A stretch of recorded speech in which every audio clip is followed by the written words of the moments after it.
Hello everyone, welcome back to Culture Conversation, where we explore timeless ideas and texts that shapes Western civilization. I'm your host, Satria. My Satria Chandra. My student number is 123231177. And today, I'm joined by my good friend. Hello guys, hello everyone. It's great to be here again.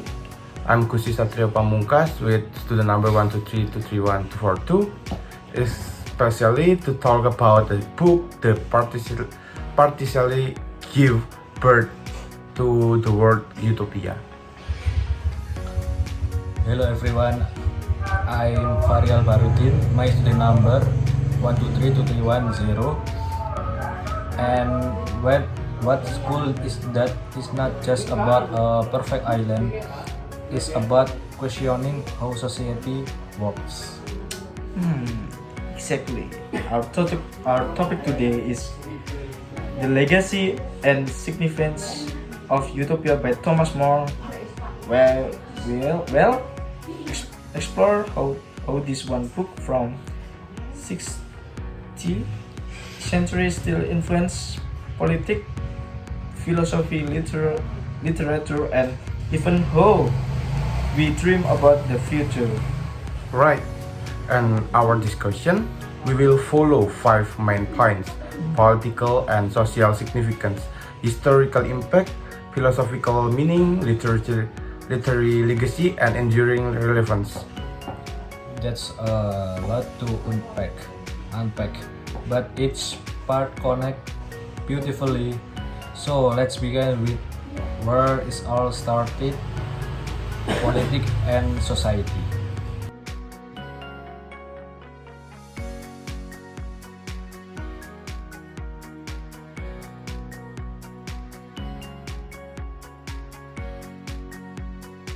Alright, Gusti, take us into the political and social significance. What makes Utopia politically groundbreaking? So utopia is basically Thomas More to experience about what a perfect society make a look like. But inside of describing paradise, he used this imaginary island to criticize the Europe of his time, especially England. Right, because the 16th century was full of social inequality, enclosure of land and property. Exactly. In utopia, property is communal and everyone contributes equally. More questioned private ownership, which was revolutionary. He's not saying it's a perfect, but he's forcing readers to think: what if society didn't revolve around greed? So, in a way, Utopia act as a put an ideal and critic. Yes, it's political satire. It explores corruption, inequality, and injustice in his own society by describing a full fictional one that seems better. That interesting, because even today, when we talk about socialism or equality, we're kind of echoing more question. Exactly. His ideas inspired reform movement for centuries. From Enlightenment thinkers to early socialists, utopia became a model for imagining fairer societies. So, Utopia doesn't just belong to the Renaissance. It's part of every conversation about justice and reform. That's right. It started debates about how power, wealth, and justice should be distributed. Debates that are still alive in our modern politics.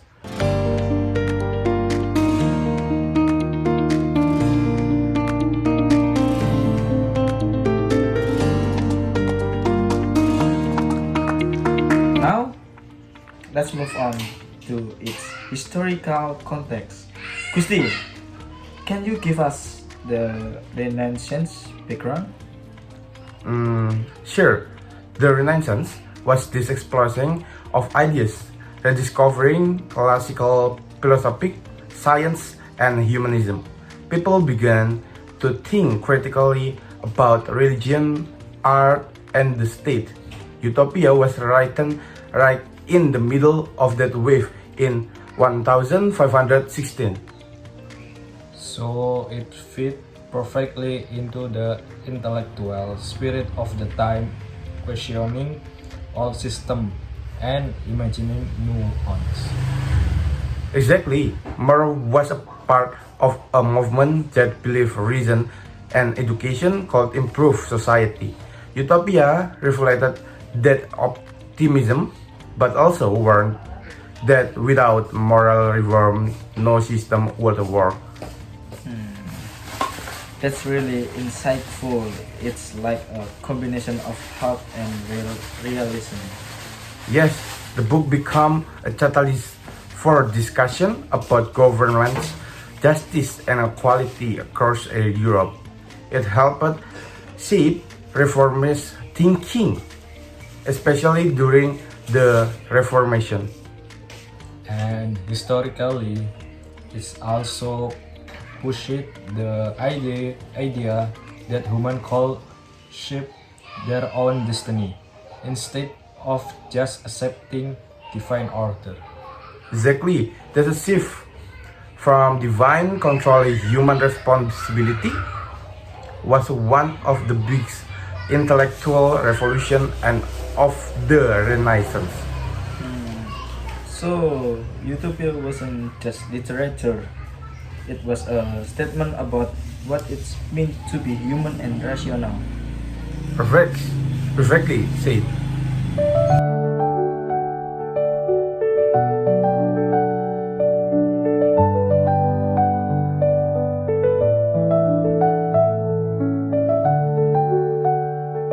Okay, Rajiv, your favorite part, philosophy.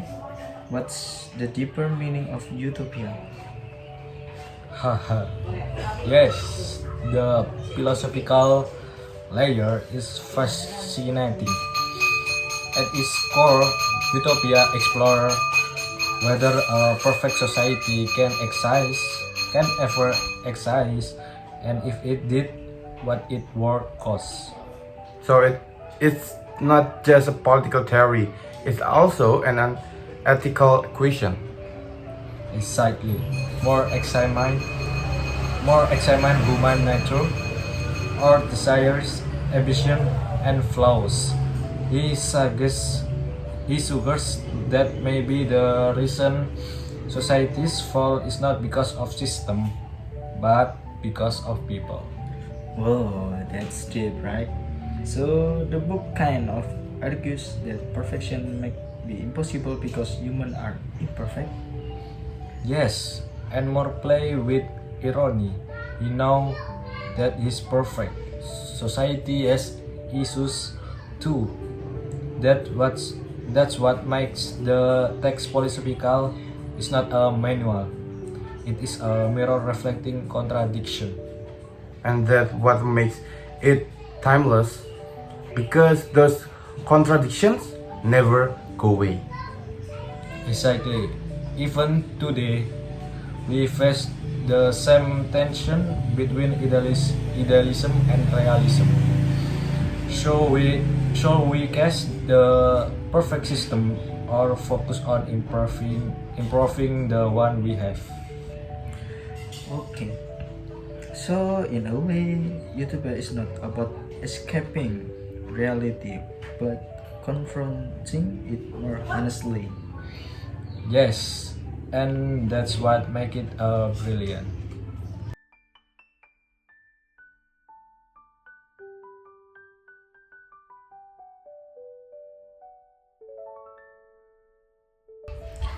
Okay, let's move into literature. Rajiv, how did utopia influence the literary world? It literally created a genre, the utopian genre, after Thomas More writer's status, using fiction to explore social and political ideals. Like Brave New World, 1985, 84, I'm so sorry, 84, and The Handmaid's Tales. Right, and not just the positive side, the word utopia eventually inspired the term dystopia. Writers began asking, what happened when the dream goes wrong? That's true, and it's so that utopia isn't just about perfection, but about the danger of trying to force perfection. Yes, more writing style, mixing dialogue, satire, and storytelling become a model for social critique. He made philosophy readable. And what's interesting is how he uses humor and irony. You can't always tell if he being serious or sarcastic, and that's international. Right. He wanted readers to think, not just agree. That's why utopia is still studied not just philosophy or politics, but as literature. Okay, so it's both artistic and intellectual, a combination that makes it truly enduring. Precisely.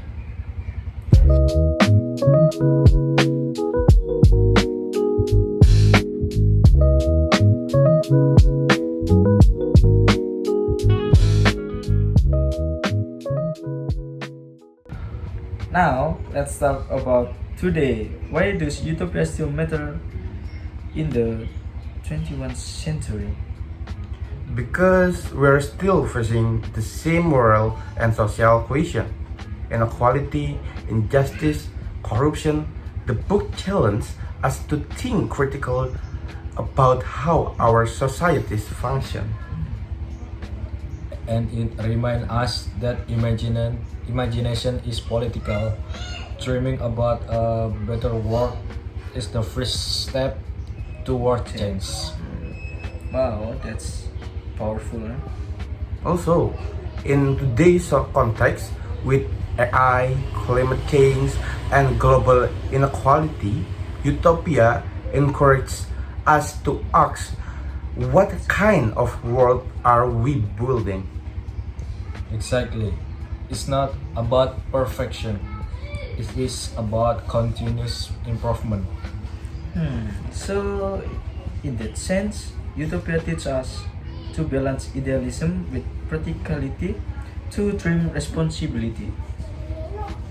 Yes, and that's what makes it relevant for activities, thinkers, and even ordinary people.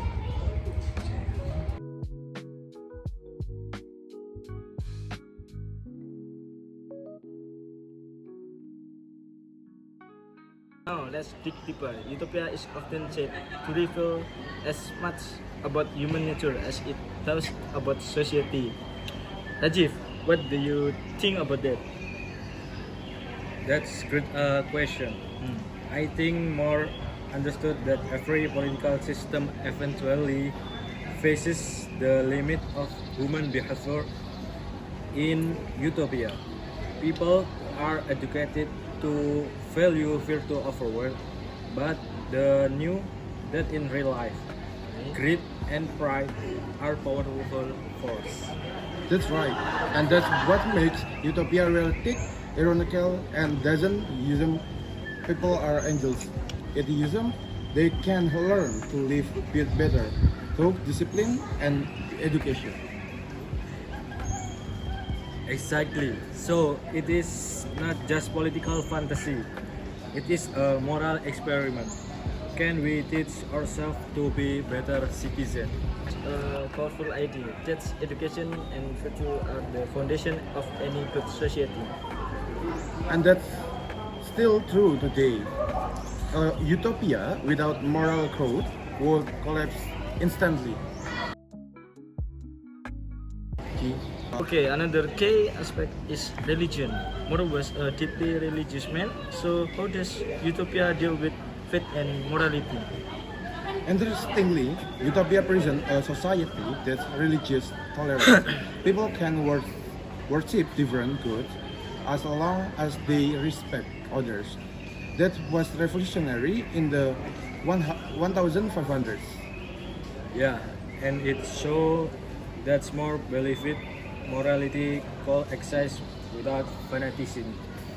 The citizen of Utopia live ethically because it benefits society, not just because of fear of punishment.